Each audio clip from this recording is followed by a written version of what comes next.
Hello, this is Fear Dragon, and welcome to Breaking Out, the show about North American StarCraft 2 players. Here on this show, we spend 1 week highlighting an up-and-coming North American player. Throughout the week, we find out more about the player's history, their personality, and their playstyle over the course of 6 short episodes. On Monday, we'll interview the player and find out more about them. Tuesday through Thursday, we'll watch a game from each of the various matchups casted by your very own Fear Dragon. On Friday, we'll check out a generally awesome game with some sick play, and on Saturday, we'll kick it back with the player and have some wacky fun with some randomly selected events like handicap ladder matches, karaoke, and dance contests. Each episode aims to be about 20 to 30 minutes long, so you can learn more about the North American StarCraft 2 scene without interrupting your busy WCS schedule. Thanks so much for watching, and I hope you enjoy the show. Hello, this is Fear Dragon, and welcome to another episode of Breaking Out. Today, we are going to be jumping straight into a Zerg versus Terran while we highlight the week of Core Gaming's JonSnow. Let's go ahead and jump in and introduce the players as we spawn up here in the top left-hand corner of Frost. The latter edition is going to be the pink Zerg player representing Team Core Gaming, and the highlight player of the week, it is going to be Core Gaming's JonSnow. JonSnow, an absolutely fantastic Zerg player, and this is actually from the WCS North America qualifiers. He was playing against his opponent, spawning down here in the bottom left-hand corner, as the red Terran player. He's a Korean player and a very strong one at that. Recently actually transitioned over to Eternity Gaming from Clarity. It is going to be the Terran player, MotoK.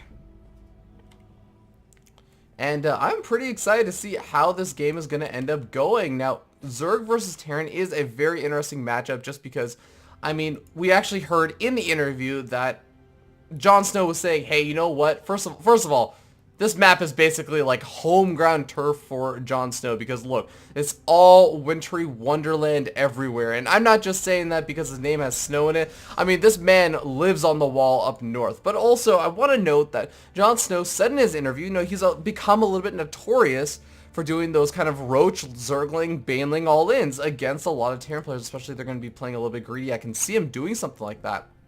And we actually do see a command center first on the low ground coming out from MotoK from Eternity Gaming. So this is very much a possibility that we'll end up seeing JonSnow go for something like that. But if he doesn't, he said he generally likes to go for that macro style with those Mutalisk, Baneling, Muta play.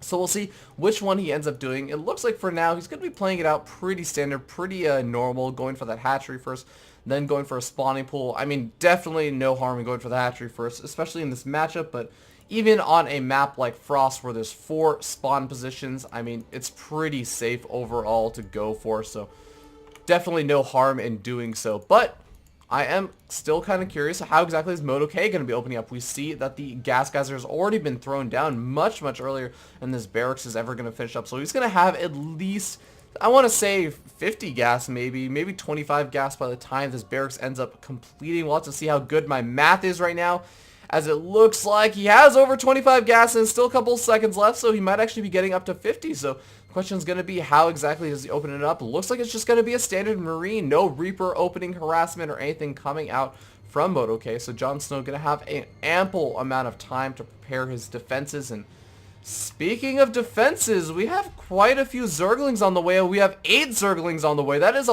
a bit more than you would normally see at this stage in the game. So I think that right now we already know JonSnow is going to be getting very aggressive. We'll have to see how much damage he can do. And I mean, honestly, he's only just now actually scouted out. Oh, it looks like he did actually scout out this command center first, opening from his opponent. So this could be a response to that, saying, hey, you can't get away with this. I'm not going to let you. The bunker should actually finish up, though, just in time. Look at this perfect timing from MotoK, but he's unloading the Marines, and oh no. Those Marines are chasing after the Overlord. Was this a complete juke out by JonSnow? He's going to be going after those Marines. He's blocking the path. He's stopping them from entering. One Marine gets into the bunker, though, and that is going to cause a lot of problems for JonSnow, but still, JonSnow going to have some opportunity to at least shut down some of the mining over here, and he's going to be going after some of those SCVs. Now he's going to just try and target fire down that bunker. I'm not entirely sure. He hasn't actually been able to take out any SCVs there. One does end up falling, and JonSnow is just doing a little bit of damage just in terms of delaying the mining and being as annoying as possible. He's also managed to pick off a single Marine, but behind this, he is droning up and just kind of getting into that macro style. But you have to remember, he produced 8 Zerglings. That's pretty early on, I have to say, so he has to do some damage to make up for that. And honestly, it looks like at this point, he's killed off 3 workers. He's delayed mining, and look at this. These 2 mules basically hardly got to mine 1 trip, maybe. So I would say at this point, JonSnow is feeling pretty good about this damage that he's actually managed to do. He's gotten really good scouting information off. He's seen the Hellion now. He's obviously killed off a couple of those SCVs. He's delayed mining. Basically, it's the effect. He effectively killed 2 mules as well because they basically didn't get to mine at all. And that's given him a lot of time to actually throw down these 2 gas geysers and get up this 3rd expansion. Now, the question's going to be, when does he end up starting that lair tech? Because, again, he's just started mining off of these 2 gas geysers. He is going to have enough gas to start doing something with it. It looks like he's going to be going for that Zergling speed, so that's going to be important regardless of whether you're going for some kind of big 2-base all-in with Zergling, Roach, Zergling, Roach, Baneling, not Mutalisk, if you're going to go for some kind of all-in. But just by the fact that he's taking this 3rd expansion, I'm thinking that I take it back. I was going to say, I'm thinking that it likely won't be some kind of all-in, but hey, we do see the Roach Warden being thrown down. But honestly, at this point, we have 3 gas geysers, and I mean, he has a 3rd on the way, so I'm not sure if this is actually an all-in. This might just be either defensive or offensive roaches. He could make a really cool timing push with the roaches and with Zergling speed. And the fact that he's getting Zergling speed tells me that, hey, he wants to be a bit aggressive with it, not just purely defensive with it. So we'll have to wait and see what does he end up doing. In response, we end up seeing MotoK throwing down the double engineering base. So even though he has this factory going ahead and building a tech lab, it's looking like, yeah, additional barracks coming down. This is going to be a big old bio play coming out from Eternity Gaming's MotoK. And he's going to be following it up with the double upgrades and has a 3rd command center already finished up. So he went for that fast triple CC threat. And, you know, the Hellion's going to be coming around in over here, trying to seize up some of that map control. These Queens not going to be too happy about the fact that these Hellions are picking off their baby creep tumors. I mean, the creep tumors just want to grow. That's just what creep tumors do.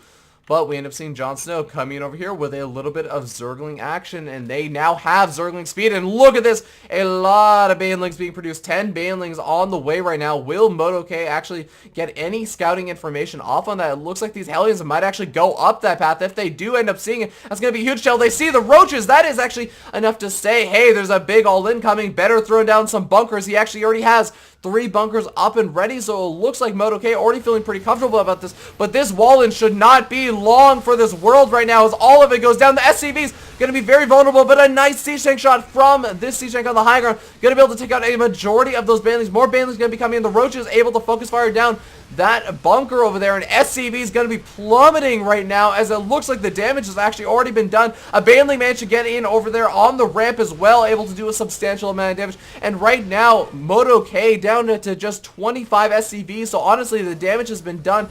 2 Roaches going to just rack in a couple more kills to make sure that he has an economic lead right now in this game. And considering the fact that MotoK went for that fast triple CC power play and went for double engineering bay this early on before he really even had 3 barracks out. I mean, he had the double engineering bay out. He had the 3rd command center basically going up before any of this, and he was just committing to defense with siege tanks. He wasn't going for widow mines that he could be a little bit more aggressive with. So MotoK committed to this aggression, lost a ton of his workers, and now he can't really do any kind of counter-aggression drops with the Widow Mines or try and do anything like that to come back in this game. So JonSnow going to be feeling to be in an amazing position. I loved that push out, and you could say it was an all-in, but honestly, look at the situation right now. It's more like a heavy bit of aggression where, yeah, he delays things like his lair tech, he delays things like his double evolution chambers and his upgrades, but he's guaranteed to do a substantial amount of damage against a Terran player that is so low on the defense. So I really like that play from JonSnow. Now he can transition out. I mean, he has 67 drones at this point. He's going for double upgrades. And now he's just powering the macro because, you know what? He can do that after he's secured a substantial economic advantage in the game. And you don't have to secure this substantial economic advantage just by actually making a ton of drones. You can do it by killing a ton of workers, and it works out pretty well. So we'll have to see what can MotoK do in this game from this point on. We have a Spire coming out for JonSnow. These Hellions are going to be trying to do a little bit of run by harassment up in the high ground. A little bit of a cute move, but it looks like these Zerglings will be able to take those out. Nice creep spread, actually. I'd love to see more Zerg players on Frost actually spread the creep up to this high ground. It's so important to get that little high ground vision. You get the vision to see whether stuff is coming in from this angle as well. Of course, even against drops, having that extra little warding sign is going to be very, very useful. But now we end up seeing JonSnow taking a very aggressive 4th expansion. That just goes to show how comfortable he's feeling right now. And look at this. Just across the pond, we're going to be seeing these 2 expansions being taken. And I'm actually a little bit curious if a siege tank is sieged up over here, if it could actually attack this expansion. But I'm not sure if we're going to get a chance to find out, because right now, JonSnow is being very aggressive with all these Zerglings. And right now, those bio units are completely trapped in. It looks like the Banelings get to focus fire down by MotoK. Some great control from him, is not letting those Banelings explode on him was so important. And actually, he's going to just pick up and run home. He does, or actually, no, sorry, not run home. He's going to be picking up and being aggressive with those medevacs, as he wants to do a little bit of damage. But look at this, the creep spread from JonSnow is going to prevent much of the chances of that actually happening right now, because where exactly are these medevacs going to be able to come in that JonSnow will not at least have a couple seconds to see? And oh my god, the Mutals are in a perfect position to intercept that, but at the same time, he's coming in with a lot of these Zerglings over here. It looks like MotoK has some units over here, has some of these Widow Mines. He should be able to defend, but at the same time, the Mutals pick up both of the medevacs. That is not a situation you want to be in as Eternity Gaming is a MotoK. And right now, Core Gaming's JonSnow looking to be in a great position, forcing the third to lift up right now and continuing the pressure in with these Zerglings, forcing the lift up on those supply depots. So these Marauders are basically trapped in over here. These Widow Mines do actually have some shots available, but amazingly enough, this Widow Mine wasted its shot but didn't get any kills. I have no idea how that happened, considering he mostly had just Zerglings in there. But now the Mutals are going to be able to come in over here, try and do a little bit of harassment, but it looks like MotoK is finally stabilized a little bit, has that supply, or that missile turret up over at the natural expansion. And oh, the big pressure play is going to be coming in over here to the 3rd expansion, though, as that was lifted up, and now it's going to be vulnerable to those Mutals. There's no SCVs over here to repair, and the Zerglings are pushing back those Marines. The 3rd expansion goes down, and with it, a lot of the economic chances of MotoK in this game. GG gets called, and it looks like Core Gaming's JonSnow is going to take this game. And that was some fantastic play. We got to see JonSnow really do fantastically well against a Korean player representing Eternity Gaming.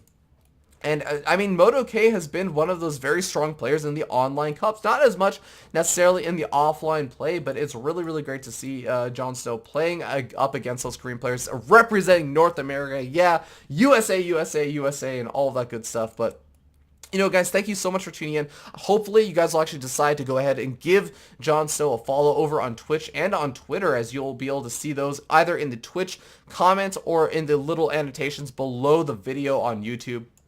But of course, if you also enjoyed this episode, I'd love to hear any feedback. Please leave a comment either on the YouTube channel or in the Twitch page, or you can even leave a comments and feedback or anything about the show, or even my casting over in the Team Liquid thread. So I'd love to hear any of those comments. And of course, if you enjoy the show, please go ahead and give it a follow over here on Twitch.